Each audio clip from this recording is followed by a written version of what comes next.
Welcome to learn English with Nimra. मैं हाजिर हूँ आपकी खिदमत में एक नई वीडियो के साथ। उम्मीद करती हूँ कि आप सब खैरियत से होंगे। Please subscribe to my channel, like, share and hit the bell icon ताकि मेरे आने वाली किसी भी वीडियो को आप मिस ना कर पाएँ। चले चलते हैं हम आज के लेसन की तरफ। जैसे कि आप लोगों को पता है कि हम पार्ट्स ऑफ स्पीच को कवर कर रहे थे। हम 6 पार्ट्स ऑफ स्पीच जो हैं उनको कवर कर चुके हैं। आज हम 7th पार्ट जो है पार्ट ऑफ स्पीच हम उसको कवर करेंगे। हमारे 2 रह गए, एक कंजंक्शन और एक इंटरजेक्शन। तो आज वाले लेसन में हम कंजंक्शन को कवर करेंगे। कंजंक्शन क्या है? हरूफ अतफ।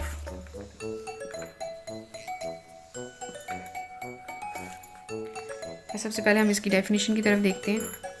Conjunctions are words that join two words, phrases or clauses within sentences.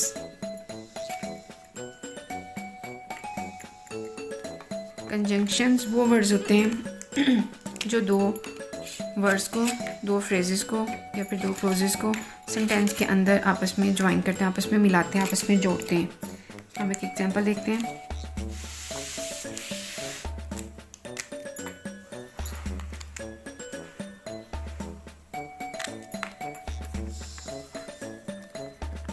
The park is big.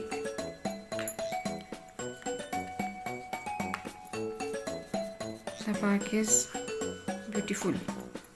ये दो सेंटेंसेस दिए हुए हैं। इन दोनों का जब हमने आपस में जोड़ना है, क्योंकि ये एक पार्क के बारे में बात कर रहे हैं। The park is big, park जो है वो बड़ा है। The park is beautiful, park जो क्या है वो खूबसूरत है। अब हम इन दोनों सेंटेंसेस को आपस में हम जोड़ते हैं, आपस में ज्वाइन करते हैं। तो हम इसको कैसे करेंगे? हम एक कंजंक्शन लगा देंगे। The park is big and beautiful. Park क्या है? बिग एंड ब्यूटीफुल और खूबसूरत है। और ये जो है एंड, ये है कंजंक्शन जो दोनों को आपस में मिला रहा है। वो नेक्स्ट एग्जांपल देखते हैं।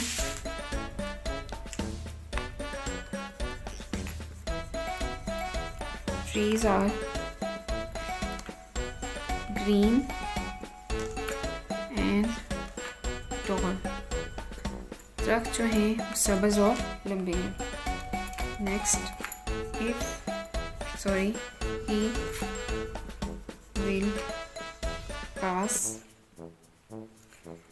if he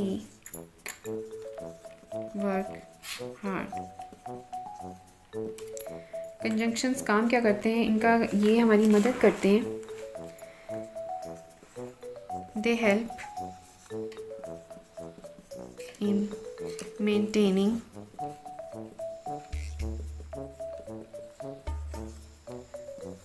sentence flow and structure.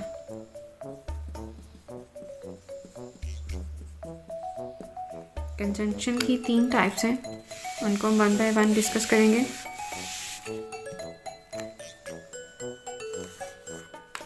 जो फर्स्ट है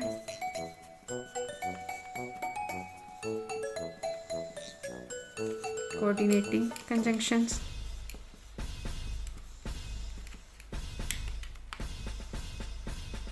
सेकंड पे है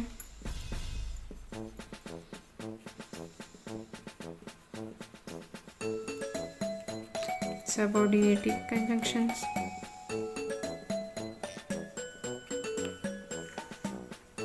और थर्ड पे है correlative.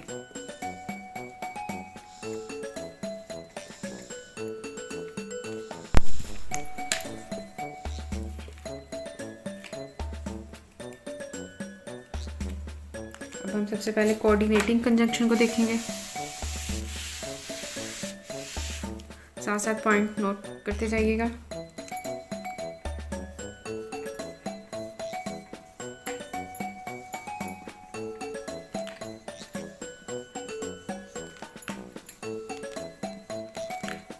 Coordinating conjunctions. Coordinating conjunctions are words, link words, phrases or clauses that are of equal importance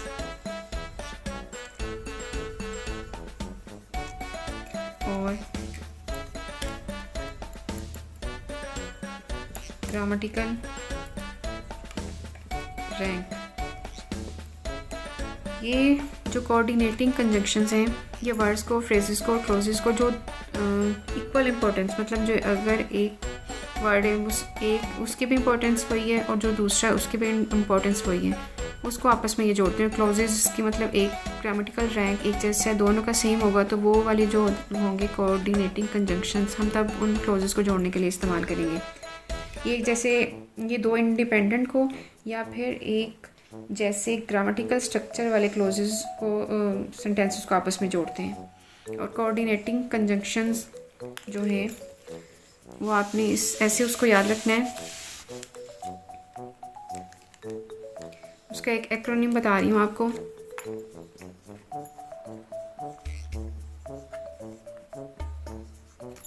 बहुत मज़े का है अगर आपने ऐसे इसे याद रखा तो। F4, A stand for and, N stand for nor,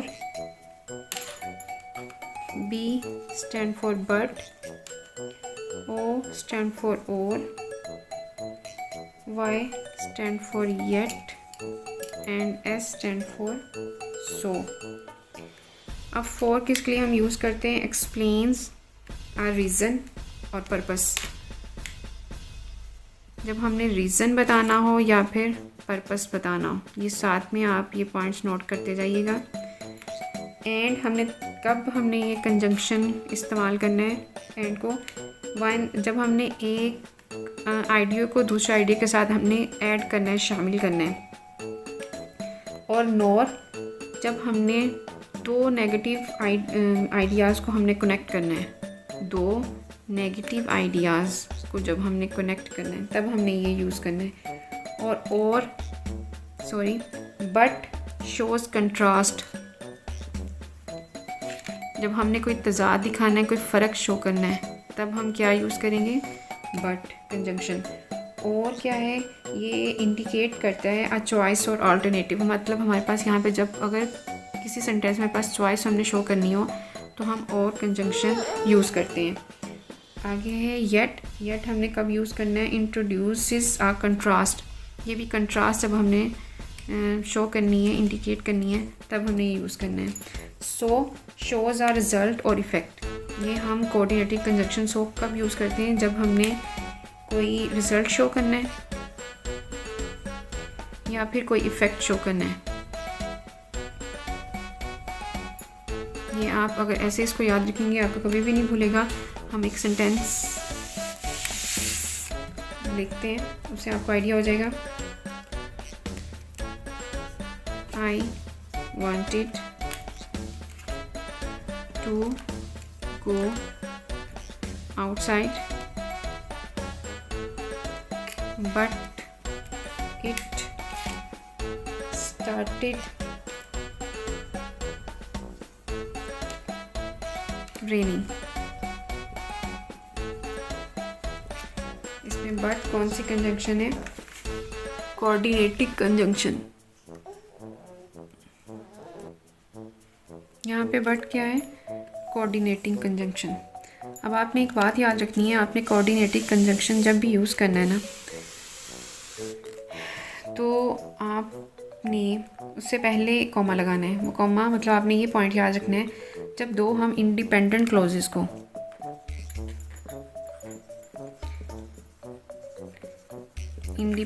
closes को जोड़ना है तो हमने कोऑर्डिनेटिंग कंजंक्शन से पहले क्या लगाना है? कॉमा लगाना है। एग्जांपल दे रही हूँ आपको।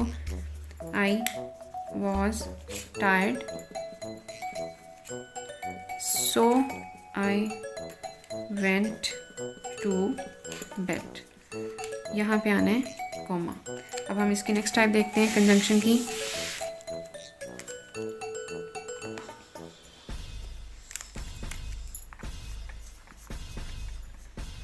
Subordinating conjunctions.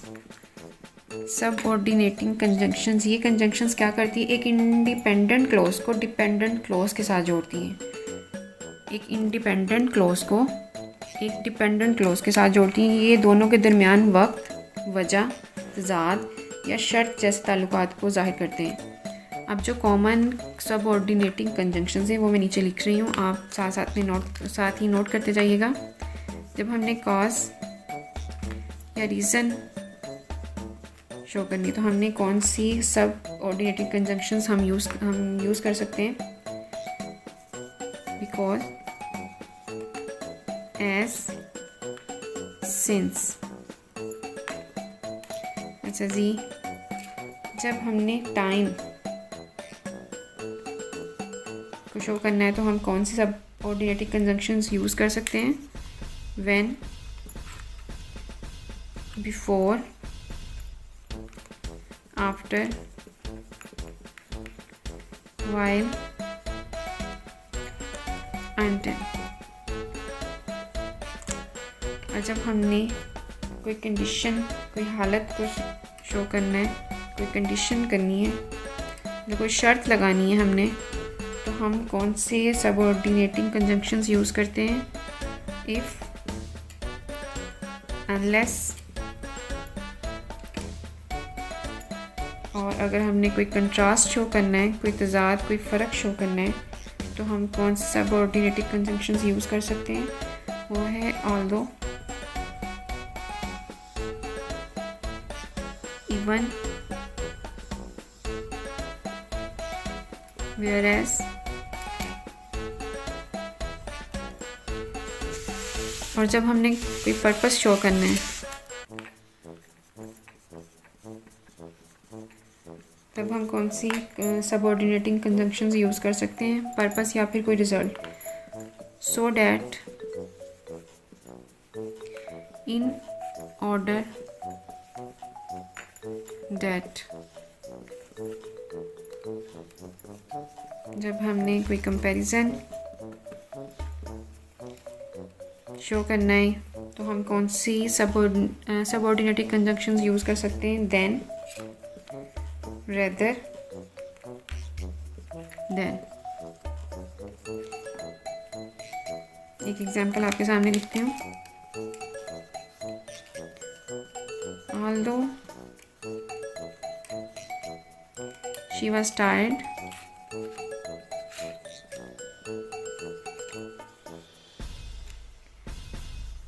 she finished her homework. अब सबऑर्डिनेटिंग कंजंक्शन यूज़ करते हुए आपने एक बात याद रखनी है कि ये जुमले के दरमियान और शुरू में आता है। ये जो सबऑर्डिनेटिंग कंजंक्शन है ये किसी सेंटेंस के दरमियान में भी आ सकते हैं और शुरू में भी आ सकते हैं। जब डिपेंडेंट क्लॉज से एक सेंटेंस शुरू होता है तो इसके बाद कॉमा इस्तेमाल करना है। जैसे अब यहाँ पे कॉमा इस्तेमाल हुआ है इस डिपेंडेंट क्लॉज से, मतलब ये डिपेंडेंट क्लॉज है, इसके बाद हमने यहाँ पे कॉमा लगाना है। अब हम कंजंक्शन की नेक्स्ट जो टाइप उसको डिस्कस करते हैं।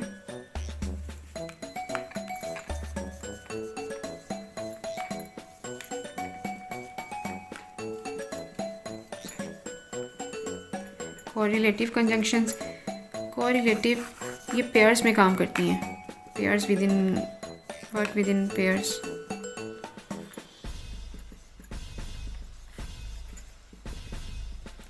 ये वर्ड्स, फ्रेजेस और क्लॉजेस जो बराबर ग्रामेटिकल स्ट्रक्चर मतलब इनका एक जैसा होता है ना, ये उनको आपस में जोड़ते हैं। और जो कोरिलेटिव कंजंक्शंस हैं वो कौन सी हैं, वो हैं बोथ, एंड, आइदर, और, neither, nor, not only but also whether और, ये नोट कर लें कोरिलेटिव कंजंक्शंस। एक एग्जांपल इसकी हम देखते हैं।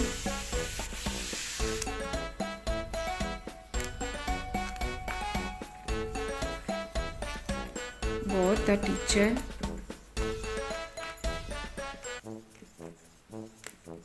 and the students